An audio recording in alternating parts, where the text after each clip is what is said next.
ሰላም ሁላችሁም ዛሬ ብዙ ሰዎች በግንኙነት ውስጥ የሚያጋጥማቸውን ጠቃሚ ርዕስ እናወራለን። ከምትወዱት ሰው ወይም ከፍቅረኛችሁ ከጋብቻ በፊት ወሲብ እንድትፈጽሙ ግፊት የተደረገባችሁ ከሆነ ውሳኔ ከመውሰዳችሁ በፊት ማወቅ ያለባችሁን 8 ጠቃሚ ነገሮች እንመለከታለን። ይህ ቪዲዮ ማንንም ለመፍረድ ሳይሆን በጤናማ መንገድ ውሳኔ እንድታደርጉ ለማገዝ ነው የተሰራው። ስለዚህ እስከ ቪዲዮ መጨረሻ ድረስ አብራችሁን ቆዩ። የመጀመሪያው የራስሽን እሴት እወቂ። የራስሽን እሴት እወቂ። ሁሉም ሰው የራሱ እሴት፣ እምነትና የህይወት መርህ አለው፣ አላማ አለው። ሌላ ሰው የሚፈልገውን ነገር የግድ ላንቺ ትክክል መሆን የለበትም። ራስሽን ጠይቂ። እኔ ይህን እፈልጋለሁ ወይ? ያስፈልገኛል ወይ? የት ነው ያለሁት? አሁን ከረንትሊ በአሁኑ ሰዓት ምንድነው የሚያስፈልገኝ የሚለውን ነገር መጠየቅ አለብሽ። ወይ ደግሞ ሌላውን ለማስደሰት ብቻ ነው ወይ ማድረገው ለኔ የሚጠቅመኛል ብለሽ ማስብ አለብሽ። ይሄ የምናገረው አንቺ ማትፈልጊ ከሆነ ማለት ነው። አላማሽ ከጋብቻ በኋላ ከሆነ፣ ከጋብቻ በፊት እንደዚህ አይነት ነገር መፈጸም ማትፈልጊ ከሆነ፣ ለምሳሌ በሃይማኖት ስርዓት ማግባት ከፈለግሽ ይሄ ግድ እርኩሰት ስለሆነ መፈጸም የለብሽ ማለት ነው። ስለዚህ የራስሽን እሴት እወቂ ነው። እወቂ የራስሽን እሴት፣ የራስሽን አላማ፣ የራስሽን እምነትና የህይወት መርህ ማወቅ አለብሽ። ሁለተኛው ድንበርሽን በግልጽ አሳውቂ።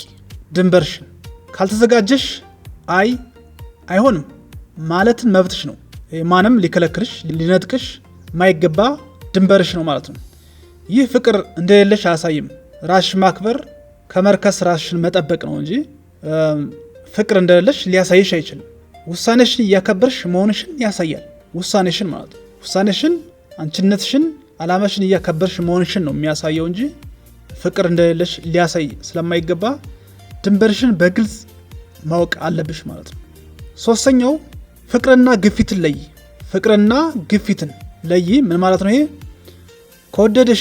ከወደድሽኝ ይህን ታደርጊያለሽ ወይም ደግሞ ሁሉም ያደርጉታል እኮ ሁሉም ሰው ያደርጓል፣ ምንድነው የተለየ የሚሉ ንግግሮች ግፊት ሊሆኑ ስለሚችሉ እውነተኛ ፍቅር የሌላውን ውሳኔ ያከብራል። እውነተኛ ፍቅር ሰውየው እጮኛሽ ወይም ፍቅረኛሽ የሚወድሽ እውነተኛ የሚያፈቅርሽ ከሆነ ያንቺን ውሳኔ ያከብራል ማለት ነው። አይሆንም ካልሽው ያከብራል። በቃ እሺ ካልፈለግሽ፣ እሺ አላማሽ ከሆነ እሺ ብሎ ያከብራል ማለት ነው። ስለዚህ ፍቅርና ግፊትን መለየት አለብሽ።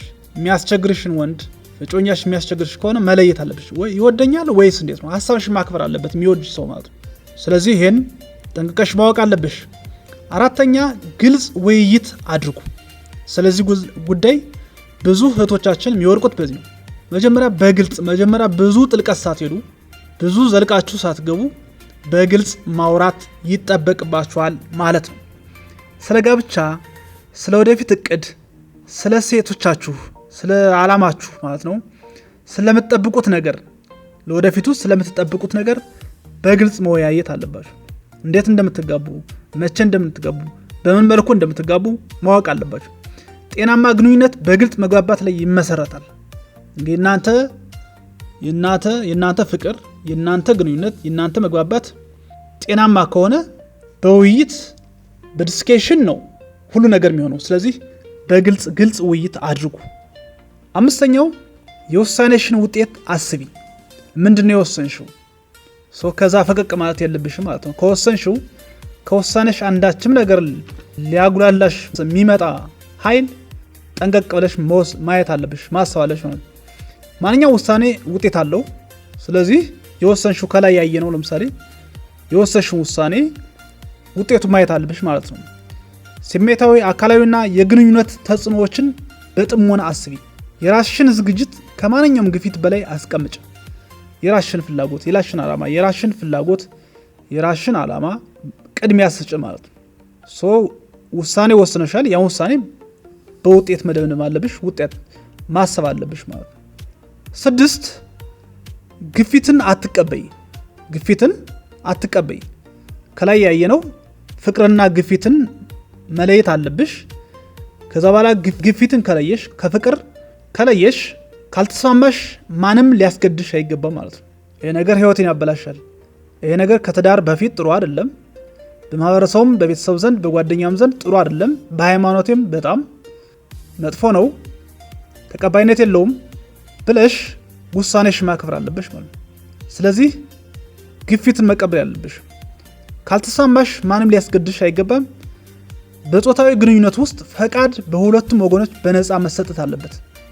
ይሄ ትክክለኛ ውሳኔ ነው። ብዙ ፍቅረኛሞች፣ ብዙ ጮኛሞች ወደ ትዳር ሳያመሩ መንገድ ላይ የሚፈርሰው በዚህ ምክንያት ነው። ስለዚህ ግፊት መቀበል ያለብሽ። ቅድሚያ እኔ ማለት አለብሽ። ቅድሚያ ክብሬ ማለት አለብሽ። ቅድሚያ ዓላማዬ ማለት አለብሽ። ለማይጠቅም ነገር፣ ለሚያረክስሽ ነገር፣ ኩራት ለማይሰጥሽ ነገር ዋ በይ አሳልፈሽ ከሰጠሽ በኋላ ሰውነትሽን ገላሽን ከሰጠሽ በኋላ ከዛ በኋላ የሚመጣውን ጸጸት አትችይውም። ስለዚህ ግትር ሁኝ ማለት ነው። ለዚህ ለዓላማሽ ግትር ሁኝ። 7ኛው የአጋርሽን ባህሪ ተመልከች። የፍቅረኛሽን ባህሪ ተመልከች፣ አስተውዩ። መልስ መልስለት ምንድነው የሚያሳየው ባህሪ? ይቀበልሻል፣ ያከብራል ወይስ ይበሳጫል ነው? ሌላ ጊዜ ተመልሶ ይመጣል፣ ተመልሶ ደጋግሞ ያስቸግርሻል ወይስ ምንድነው ብለሽ መልሱን ማጥናት አለብሽ ማለት ነው። ማስተዋል አለብሽ። ውሳኔሽን ካከበረ በግንኙነታችሁ መተማመን እንዳለ ያሳያል። ውሳኔሽን የሚያከብርሽ፣ ሐሳብሽ የሚያከብር ማለት ነው።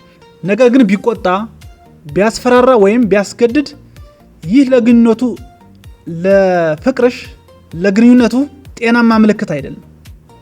የሚቆጣ ከሆነ በቃ እኔ ክብሬን እፈልገዋለሁ ካልሽ በስርዓት ከጋብቻ በኋላ ነው ጥሩ ብለሽ ብትነግሪው፣ ጥሩ ነገር ስለነገረሽ የሚቆጣ ከሆነ ስሜቱን ብቻ የሚያዳምጥ ከሆነ ይሄ ሰው የሆነ ነገር ፈልጎ ከዛ በኋላ ላይቀጥል ይችላል። ስለዚህ እንዲህ ያሉትን ሰዎች ፍቅረኛችሁ ይሄን ቪዲዮ የምታዳምጡ እንደዛ ያለ ሰው ከሆነ በደንብ በተጠንቀቅ ማስተዋልና አርቆ ማሰብ አለባችሁ። ሊያስገድድሽ ይችላል፣ ሊያስፈራራሽ ይችላል። ግን ውሳኔሽ ግፊትን አትቀበይ የሚል ከላይ ነግሬሻለሁ ማለት ነው። ይህ ለግንኙነቱ ጤናማ ምልክት አይደለምና ጠንቀቅ ብለሽ ባህሪውን በደንብ መመርመር አለብሽ። ዓላማው ምንድን ነው? ስጋዬን ነው ወይስ አብሮ መቀጠል ነው? ነገ ለሚያገኘው ነገር ዛሬ የሚጓጓ ከሆነ፣ ሀሳብሽን ማያከብር ከሆነ፣ ክብርሽን ማያከብር ከሆነ ይሄ ሰው ፈጥኗል ማለት ነው። ካንቺ ለመለየት የሆነ ነገር አግኝቶ ካንቺ ለመለየት ቸኩሏል ማለት ነው። ስለዚህ ጠንቀቅ ማለት፣ ውሳኔሽን ጠንቀቅ ብለሽ መወሰን አለብሽ ማለት ነው። 8ኛው ለራስሽ የሚበጀውን ውሳኔ አድርጊ። ለራስሽ የሚበጀውን፣ ለህይወትሽ፣ ለህሊናሽ፣ ለሞራልሽ የሚበጀውን ውሳኔ አድርጊ። ውሳኔው የራስሽ መሆን አለበት። በፍርሃት በግፊት ወይም ሌላውን ለማስደሰት ብቻ የተወሰነ ውሳኔ ብዙ ጊዜ ጸጸት ያመጣል። አንቺ ሳትፈልጊው ይርቀኛል ስለሚወደኝ ነው ምናምን ብለሽ በተራ አሉባልታ፣ በተራ አስተሳሰብ አሳልፈሽ ብሰጭ ከሆነ የዘላለም ጸጸት ነው የሚሆነው ማለት ነው። ውሳኔሽ የራስሽ መወሰን አለብሽ። ለምሳሌ ፈርተሽ ሲያንገራግርሽ፣ ሲቆጣ ፈርተሽ ይርቀኛል በሚል ምክንያት ወይም በግፊት ከላይ እንዳየ ነው ወይም እሱን ለማስደሰት እወደዋለሁ ይደሰት ብለሽ አሳልፈሽ ብሰጭ ከሆነ ብዙ ጊዜ ትቶሽ ከሄደ የሆነ ነገር ችግር ከገጠመሽ ትጸጸቻለሽ ማለት ነው። ስለዚህ ሳታምኝበት አሳልፈሽ አትስጭ ማለት ነው ሀሳብሽን፣ ውሳኔሽን። ስለዚህ የሚበጀውን ለህይወትሽ፣ ለትዳርሽ፣ ለወደፊት ህይወትሽ የሚበጀውን መወሰን አለብሽ። ስለዚህ የመጨረሻውና 8ኛው ይሄ ነው ማለት ነው። እንግዲህ ጤናማ ግንኙነት በመከባበር በመተማመንና በነፃ ፈቃድ ላይ ይመሰረታል። ዋናው መሰረቱ ይሄ ነው። መከባበር፣ መተማመን፣ በነፃ ፈቃድ ላይ ይመሰረታል ማለት ጤናማ ግንኙነት ከሆነ ማለት ነው። የራስሽን ድንበር ማክበር ትክክል ነው።